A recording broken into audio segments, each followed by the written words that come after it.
এরকম কোনো ব্যাপার নেই, হতেই পারে। বাঁধের সংস্কার প্রয়োজন, বাঁধের সংরক্ষণ প্রয়োজন। বাঁধটা তো এটা সাইন্টিফিক ওয়েতে করা হয়েছিল, তো বাঁধের উপর দিয়ে তো গাড়ি চলাচল করার নিয়ম নেই। করার কথা নয়, কারণ ওটা মাটি দিয়ে করা, উপরে সিমেন্টিং নেই, এই পিচিং বা বিটুমিন কিছুই নেই ওখানে। তো ভেঙে যায় বিভিন্ন সময়, ইঁদুর গর্ত করে ক্ষতি করে। হ্যাঁ, রক্ষণাবেক্ষণ, সংরক্ষণ এবং ইন্সপেকশন খুব জরুরি আর কি। পারবে না তো, সেইভাবে তো তৈরি হয়নি।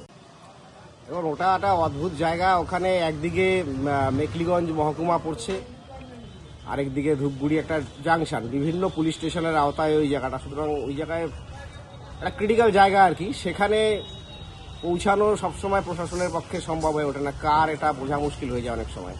তবে সেটা যাই হোক, এটা অন্য বিষয়। কিন্তু এই নদীতে এটা সমগ্র জায়গায় সব জায়গাতেই এটা চলছে, অবৈধভাবে বালি উঠছে।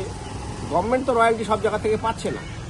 না, মেশিন ব্যবহার হতে পারে, ড্রেজিং হতে পারে, সেটা ভালো কাজে হতে পারে, কিন্তু মানে অবৈজ্ঞানিকভাবে, অবৈধভাবে যদি করে, তাহলে প্রাকৃতিক ভারসাম্য হারানোর তো তীব্র সম্ভাবনা আছে এবং নদীপথ চেঞ্জ হয়ে যেতে পারে, নদীর গতিপথ বদলে যেতে পারে। অতীতেও বহুবার বহু নদীর গতিপথ বদলে গিয়েছে। তো এবার তো বন্যা হয়ে গিয়েছে, গত অক্টোবরে তো বাঁধ ভেঙে বন্যা হয়ে গিয়েছে।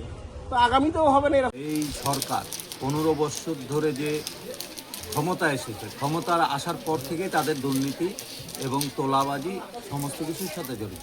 স্বাভাবিক ব্যাপার, এই বালি তোলা এবং যারা রয়্যালটি ছাড়া এবং সরকারি অনুমতি ছাড়া রাতের অন্ধকারে বালি পাচার করছে, সেটা তৃণমূলেরই সমস্ত কর্মীরাই আছে। তারা যুক্ত থাকে, তারা কোনো রাজনৈতিক দলের বিষয় না, কে শাসক দল কে বিরোধী দল সেটা বড় বিষয় না।